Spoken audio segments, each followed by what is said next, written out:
What's up, Crypto Explorer? 444 here at handa na ba kayo mag-dive in sa napakabilis na mundo ni Solana? Kung oo, humanda na kayo dahil ngayon pag-uusapan natin ang maasahan natin kasama sa pag-explore natin sa blockchain na ito. Ito ang Solflare. Isipin nyo ang Solflare bilang inyong sobrang secure at all-in-one na passport sa Solana Universe.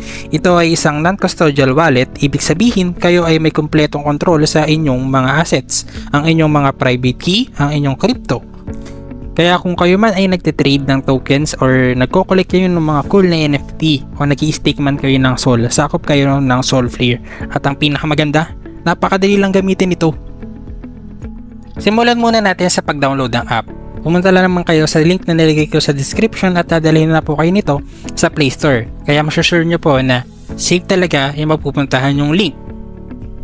Pagkatapos yung ma-download ng app, buksan nyo lang po ito at sasalubungin po kayo ng option para gumawa ng bagong wallet o mag-import ng mga dati nyo pang wallet.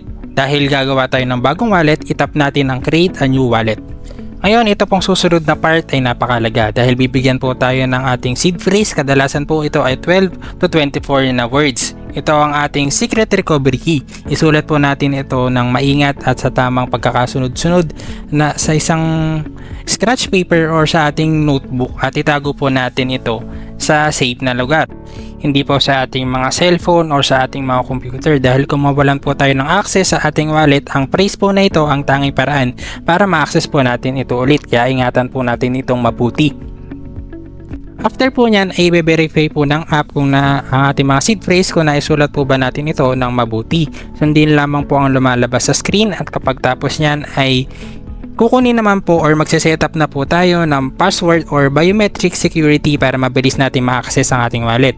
At yun lang, after po natin magawa yan ay ready na po ang ating Solflare wallet.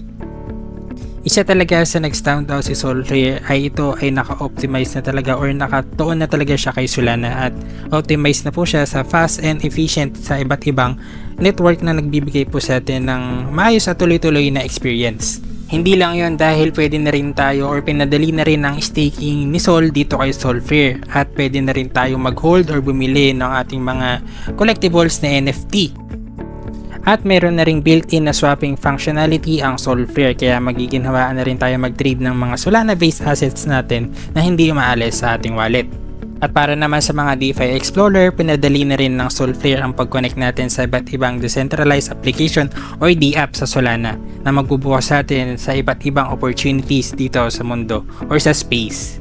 At dagdag pa doon dahil si Solflare ay available na sa iba't ibang platform, mapa web man yan or browser extension o mobile. Ito ay nagbibigay na rin sa atin ito na flexibility na ma-access ito kung saan man tayo naroon. Kaya ayun guys, ang Solflare talaga ay isa sa mga powerful na wallets ngayon at sobrang dali lang din niya gamitin at perfecto sa mga nagsisimula pa lang mag-explore especially sa mundo ni Solana.